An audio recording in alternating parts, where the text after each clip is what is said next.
Assalomu alaykum, hurmatli asalarichilar. Mana biz arilarni Jizzaxga olib kelib oldik. Xudoga shukr, mana arilar joylashdi.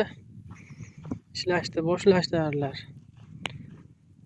Mana shu yerda bir hozir 100 ta oshiq ari bor. 150 ta oshiq ham bo'lsa kerak. Arilar yaxshi ishlayapti. Juda bir zo'r shira kiyib yo'q-ku, lekin gulchang yaxshi kelyapti. Vodiydagiga nisbatan ancha tuxum qo'yishi jonlanib qoldi arilarda endi. Lekin shira zo'r kiyib yo'q hozircha. Asariqlar mana gullab, guldan qaytib ham qoldi ancha. Uncha gullari bor. Mana sheriklar bilan arilarni bir qator ko'rib chiqdik. Undan keyin hozir ramka tayyorlash shu arining ishlarini qilib yotibmiz. Xudo xolasa bu yerlarda ham ozgina yomg'irlar yog'ib, havolar sal pastlaganini hisobiga bir yaxshi shira kelgani yo'q hali. Lekin mana iyunning bir 10-lariga xudo xolasa ob-havoni yaxshi ko'rsatyapti. Kunlar zo'r isib ketsa, xudo berib qolsa, oq quray o'simligi ko'p bu yerlarda. Shu oq quraydan yaxshiroq asal olamiz degan umiddamiz endi.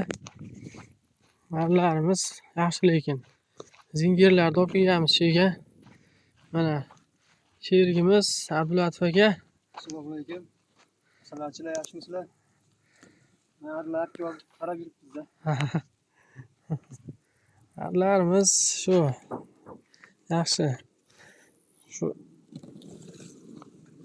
holatda mana shu 6 ramka, 7 ramka, 8, 10 ramkaliklari ham bor. Shu asal kelishini kutishyapti bular ham, lekin gulchang yomon kelmayapti.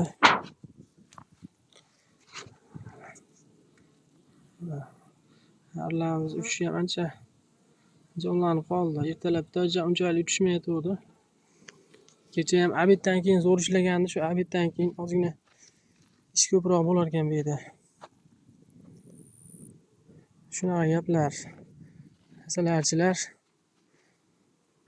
Mana o'sha oq qura o'simligi xudo xolasa rosa gulga kiryapti. Endi shira berib qolsa, mana atrof to'la, mana bepayon oq quray zorlar. Aylan atrofimizda to'la. U cheksiz.